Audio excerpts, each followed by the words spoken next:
چل شہر مدینہ گا، چل شہر مدینہ گا، چل شہر مدینہ گا، چل شہر مدینہ گا، چل شہر مدینہ گا، چل شہر مدینہ کی وہ زالیاں وہ گنبد مینار دیکھ لے، وہ زالیاں وہ گنبد مینار دیکھ لے، آرامگاہ سید ابرار دیکھ لے گئے، چل شہر مدینہ گا، چل شہر مدینہ گا، چل شہر مدینہ گا، چل شہر مدینہ۔ ہم چاہتے ہیں کہ حضرت مولانا مفتی محمد مونس صاحب قاسمی دامت برکاتہم کو زحمت دی جائے اور ان سے گزارش کی جائے کہ حضرت تشریف لائیں اور اپنے قیمتی خطاب سے ہم سب کو نوازیں۔ ان 4 مصروں سے ہم ان کا استقبال کریں گے کہ جیسے اندر ویسے باہر ہوتے ہیں، جیسے اندر ویسے باہر ہوتے ہیں، خود میں ہی ایک مست قلندر ہوتے ہیں اور قطرہ قطرہ خود کو بھرنا پڑتا ہے، تب جا کر کچھ لوگ سمندر ہوتے ہیں۔ ان 4 مصروں سے حضرت مفتی صاحب کا استقبال ہے، حضرت اپنے قیمتی خطاب سے ہم سب کو نوازیں۔ الحمدللہ کفا وسلام علی عبادہ الذین اصطفى، اما بعد فاعوذ باللہ من الشیطان الرجیم، بسم اللہ الرحمن الرحیم۔ فلا تقل لهما اف ولا تنهرهما وقل لهما قولا كريما، وقال النبي صلى الله عليه وسلم انصر اخاك ظالما او مظلوما، او كما قال عليه الصلاة والسلام۔ اسٹیج پہ تشریف فرما علماء اور حفاظ کرام اور اس جلسے میں تشریف لانے والے تمام ہی مہمانان کرام، جلسے کا عنوان ہے اصلاح معاشرہ۔ اصلاح معاشرہ کے چکر میں سب پڑے ہوئے ہیں، اس لیے معاشرے کی اصلاح نہیں ہو رہی۔ جس کو دیکھو وہ دوسرے کو صحیح کرنے کے چکر میں ہے، خود کو بھلا بیٹھا ہے۔ جہاں دیکھیے اصلاح معاشرہ، جہاں دیکھیے اصلاح معاشرہ، کہیں اصلاح نفس کا خیال تک نہیں۔ جو بھی اٹھتا ہے دوسرا صحیح ہو جائے، دوسرا سچ بولے، دوسرا دھوکہ نہ دے، دوسرا گالی نہ دے، ہم کیا کر رہے ہیں اس کی کوئی فکر نہیں۔ معاشرے کی اصلاح فرد سے شروع ہوتی ہے، پہلے خود کو بدلنا، پھر دوسروں کو بدلنا، یہ ترتیب ہے۔ اسی ترتیب سے اصلاح ہوتی ہے، اسی ترتیب سے معاشرے کے اندر، سماج کے اندر، سوسائٹی کے اندر سدھار آتا ہے، اور اسی ترتیب کو انبیاء کرام اپنے حواریین اور صحابہ کرام کو نافذ کر کے دیتے ہیں، اور ایک معاشرہ وجود میں آ جاتا ہے جس کی کوئی مثال دنیا میں پیش نہیں کر پاتا ہے۔ اس وقت جیسے طاعون کا مرض ہوتا ہے، عام ہو گئی ہے یہ بیماری کی، جس کو دیکھو دوسرے کی اصلاح کے چکر میں ہے۔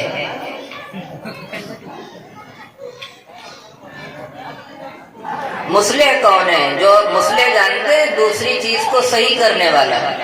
ایک آدمی خود مستری نہیں ہے، اس کے ہاتھ میں آپ انجن دے دیں گے تو گاڑی صحیح ہوگی بگڑے گی؟ بتائیں، دیں گے آپ؟ نئی گاڑی خریدیں یا واشنگ مشین خریدیں، پریس خریدیں، کچھ بھی لیں، جو آدمی کاریگر ہے ہی نہیں، اس کو اس کے ہاتھ میں آپ دیں گے انجن صحیح کرنے کے لیے؟ وہ چیز دیں گے؟ نہیں دیں گے نا۔ جو دے گا وہ نہایت درجے کا بے وقوف ہوگا۔ خود کے اندر کاریگری ہے ہی نہیں، گاڑی صحیح کرنے کی، مشین کو صحیح کرنے کی کاریگری ہے ہی نہیں۔ کاریگر کو ہم لوگ کہتے ہیں مصلح، اصلاح کرنے والا، مرض کو پکڑ کر کے اس کو ٹھیک کرنے والا۔ جو ڈاکٹر ہے ہی نہیں، وہ مریض کو دوا کیا دے گا؟ اگر دے دے گا تو بجائے بخار کے سرسام میں مبتلا کر دے گا، مر جائے گا بندہ۔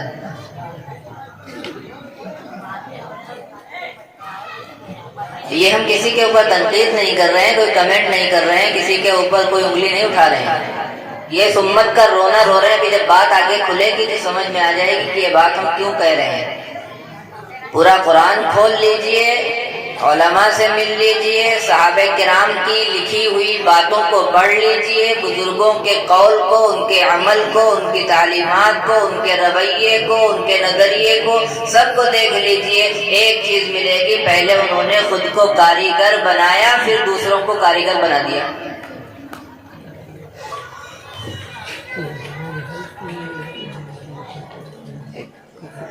ایک بچے کو آپ بچپن میں بھیجتے ہیں درزی کی دکان پر، وہ اپنے گرو کے پاس رہتا ہے، ماسٹر صاحب کے پاس. 2-4 سال میں وہ بچہ درزی بن جاتا ہے، نہیں بن جاتا؟ ماسٹر صاحب اسے بھی کہنے لگتے ہیں لوگ.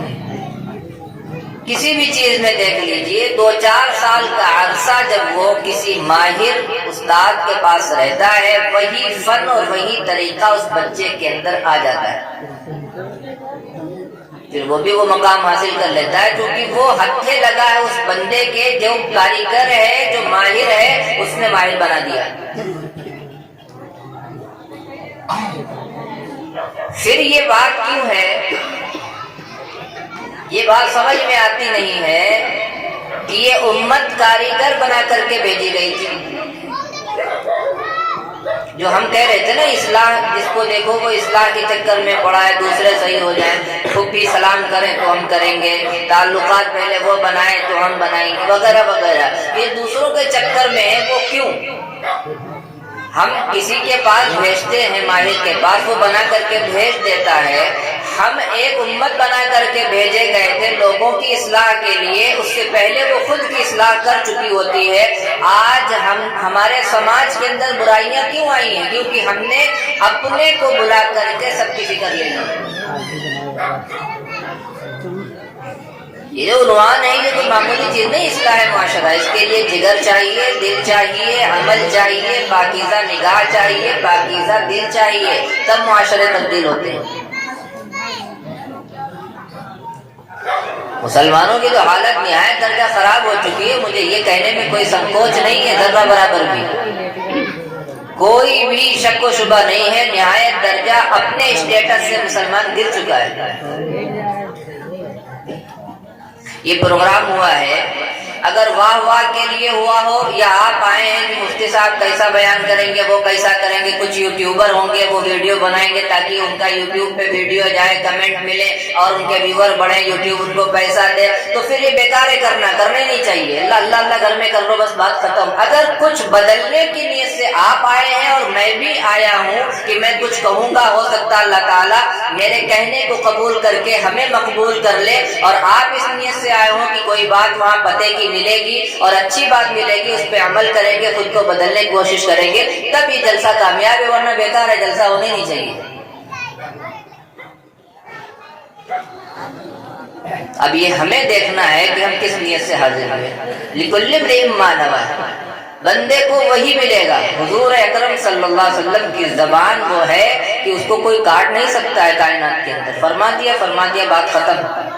کہہ دیا آپ نے لِكُلِّ امْرِئٍ مَّا نَوَىٰ، جو جس نیت سے آیا ہوا ہے یہاں پر اس کو وہی ملے گا، اس کے علاوہ کچھ نہیں ملے گا. جو اللہ کو لینے آیا ہے، اس کی تلاش میں آیا، اس کو اسی جگہ اللہ مل جائے گا.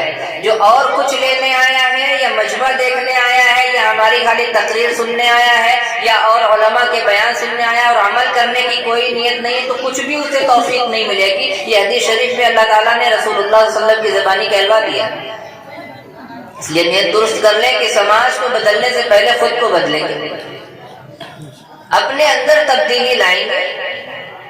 ہم یہ چاہتے ہیں کہ ہمارے اوپر کوئی غصہ نہ کرے، تو پہلے اپنے اندر اتنی کیپیسٹی پیدا کرنی ہوگی، اتنی طاقت پیدا کرنی ہوگی کہ خراب سے خراب پرستھتیوں میں، خراب سے خراب حالات میں، اور اتنے شدید حالات میں کہ غصہ کنٹرول سے باہر ہو رہا ہو، وہاں پر ہم اپنے آپ کے اوپر کنٹرول کر کے دکھا دیں. تب سمجھ میں آئے گا کہ ہاں ہم نے اپنے اندر بدلاؤ پیدا کیا.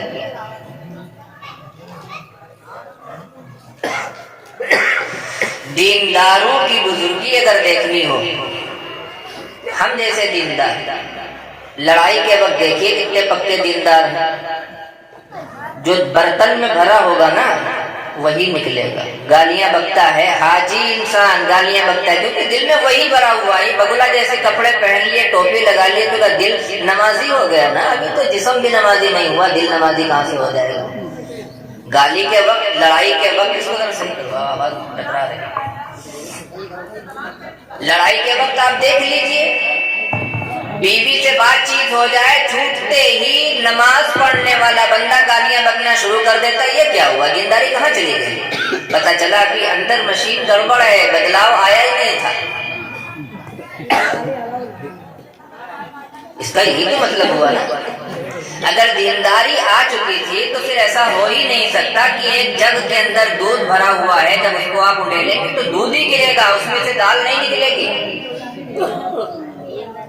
لڑائی جھگڑا ہوا، دینداری ختم، گالیاں بکنا شروع. تو کسی کی دینداری دیکھنی ہو تو آپ اس کے لڑائی کے موقع پہ الفاظ میں غور کریے کہ وہ کس انداز میں بات کرتا ہے، پتہ چل جائے گا دینداری کتنی ہے اس کے اندر.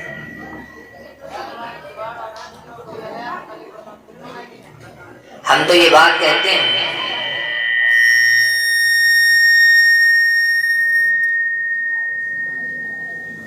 ہم تو یہ بات کہتے ہیں کہ اگر اپنے آپ کو بدل دیا گیا تو اس بات کی قسم کھائی جا سکتی ہے کہ وہ جدھر سے گزرے گا بدلاؤ آ جائے گا. عشق کی آگ جب سینے میں لگتی ہے تو دل کو جلا کر عشق نبی کا کباب بنا دیتی ہے. وہی عشق سب کچھ کروائے گا. مشک آنست کی ببویت نہ کی عطار گوید. عطر خریدتے ہیں، عطر خود بتائے گی کہ میں عطر ہوں.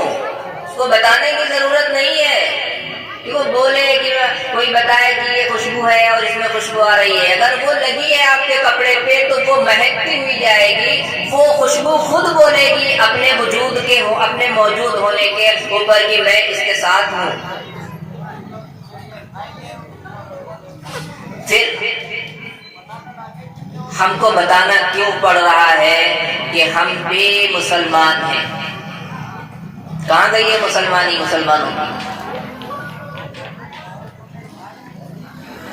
ہمیں جواب دینا پڑے گا نا. عمل بتاتے ہیں لوگوں کے کہ کون ہے یہ.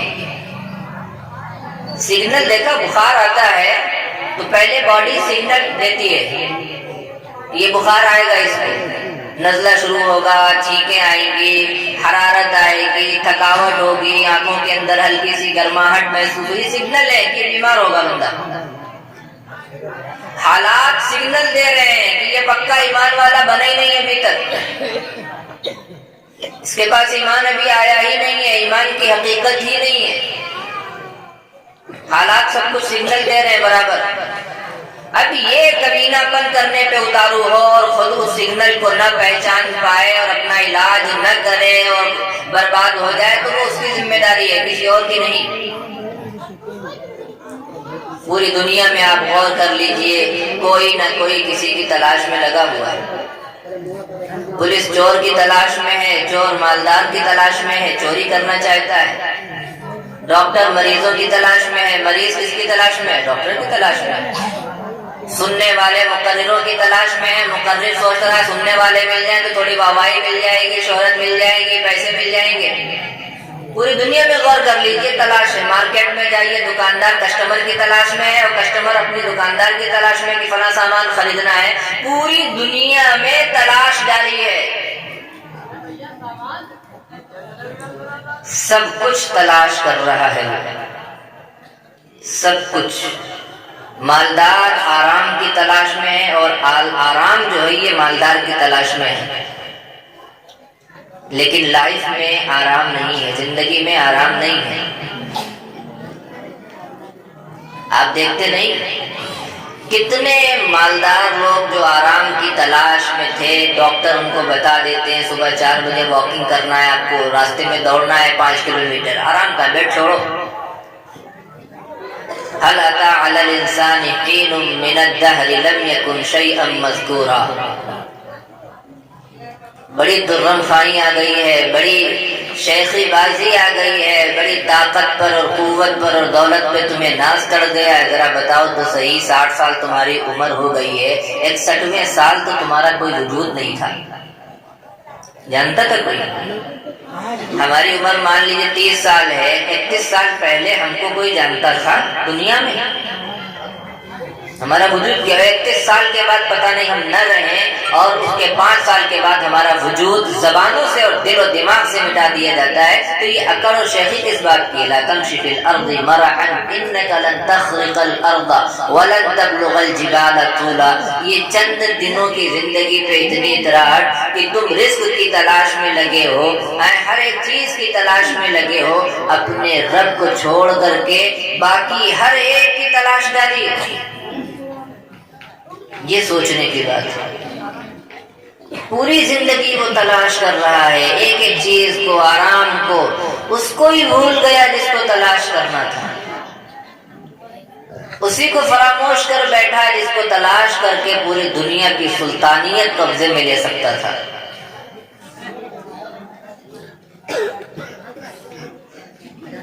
چلو چھوڑو اس کی تلاش نہ صحیح، کم سے کم اپنی تو تلاشی لے لو کہ ہم کتنے پانی میں ہیں۔ اپنی تو تلاشی لینی چاہیے نا کہ ہمارے دل میں کیا ہے، ہم کیسے ہیں، جھوٹ بولتے ہیں کہ نہیں بولتے ہیں، دھوکہ دیتے ہیں کہ نہیں دیتے ہیں، مکاری کرتے ہیں کہ نہیں کرتے ہیں، دل کے اندر گندے خیالات لاتے ہیں کہ نہیں لاتے ہیں، دوسروں کا برا چاہتے ہیں یا بھلا چاہتے ہیں، دوسروں کے تئیں ہمارے دل میں نفرت بھری ہے یا محبت بھری ہے، دوسروں کی بھلائی کرنے کو سوچتے ہیں کہ نہیں سوچتے ہیں، ہمارے اندر بغض ہے کہ نہیں ہے، حسد ہے کہ نہیں ہے، گینا ہے کہ نہیں ہے، وغیرہ وغیرہ۔ جب آپ اور ہم اپنی تلاشی لیں گے تو ہمیں کہیں نہ کہیں وہ چیزیں ملنی شروع ہو جائیں گی جو ہمارے اندر نہیں ہونی چاہیے، کچرے کی شکل میں۔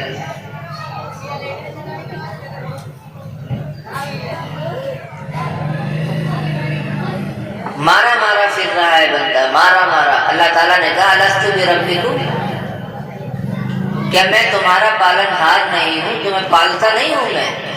سب نے عالم ارواح میں ایک بات کہی تھی، قالوا بلا، سب نے یک زبان ہو کر کے کہا تھا کہ آپ ہی پالنے والے ہیں، آپ ہی زندگی دینے والے ہیں، آپ ہی مارنے والے ہیں، آپ ہی پیٹ بھرنے والے ہیں، آپ ہی مریضوں کو شفا دینے والے ہیں، آپ ہی بے سہارا کو سہارا دینے والے ہیں، آپ ہی اپاہج کو اس کے پیروں پر کھڑا کرنے والے ہیں، آپ ہی سب کچھ کرنے والے ہیں۔ یہ وہاں اقرار کیا ہے ہم نے۔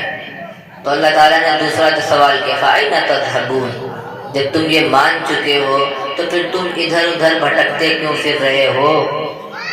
کیوں دوسروں کی طرف نظر اٹھا کے جی رہے ہو؟ شیطان کی مان کے چل رہے ہو اپنے رب کی نافرمانی کر کے؟ تو کہنے کا مقصد یہ ہے کہ معاشرے کی جو اصلاح ہوگی، سماج کی اور گاؤں کے اندر جو بدلاؤ آئے گا، وہ ہر ایک بندہ اپنے آپ کو بدلنے کی نیت جب کرے گا، اللہ تعالیٰ گاؤں کو بدل دے گا۔ ایک آدمی میدان میں جائے دنگل لڑنے کے لیے اور سامنے والے پہلوان کو دیکھ کر کے پہلے سے ہی ہار مان لے، کوئی مائی کا لال دنیا میں پیدا نہیں جو اس کو جتا دے، اس نے ہار پہلے ہی مان لی ہے، کوئی نہیں جتا پائے گا، پہلے ہی ہار یہ مان چکا ہے، کوئی نہیں جتا پائے گا اس کو۔ ہم نے پہلے سے ہی یہ مان لیا ہے کہ ہم بہت بگڑے ہوئے ہیں، ہم سدھر ہی نہیں سکتے۔ جب یہ مان لیا ہے اور یہ نظریہ دل میں بٹھا لیا ہے، دماغ میں بٹھا لیا ہے، تو پھر اللہ تعالیٰ نے کہا ان اللہ لا یغیر ما بقوم حتی یغیروا ما بانفسہم، جب تک بندہ خود کو چینج کرنے کی نیت نہیں کرے گا تب تک میں بھی اس کو چینج نہیں کروں گا۔ جیتنے کا ساہس ہونا چاہیے زندگی کے اندر، ہمت ہونی چاہیے کہ ہم اس میدان کو فتح کر لیں گے۔ بڑے افسوس کے ساتھ یہ بھی کہنا پڑ رہا ہے کہ اب مسلمان بیچ کا ہو گیا ہے، بیچ کا، نہ ہمارا شمار پکے ایمانداروں میں ہے اور نہ ہمارا شمار غیر مسلموں میں ہے، بیچ میں ہو گیا۔ یہ بیچ والا جو پنا ہے، بیچ درمیانی جو معاملہ ہے، یہ نہیں ہونا چاہیے۔ یا تو دو ہی آپشن ہے، اپنی زندگی کو بدل کر کے اوج ثریا کو چھوئے اور ایماندار بن کر کے دکھا دے،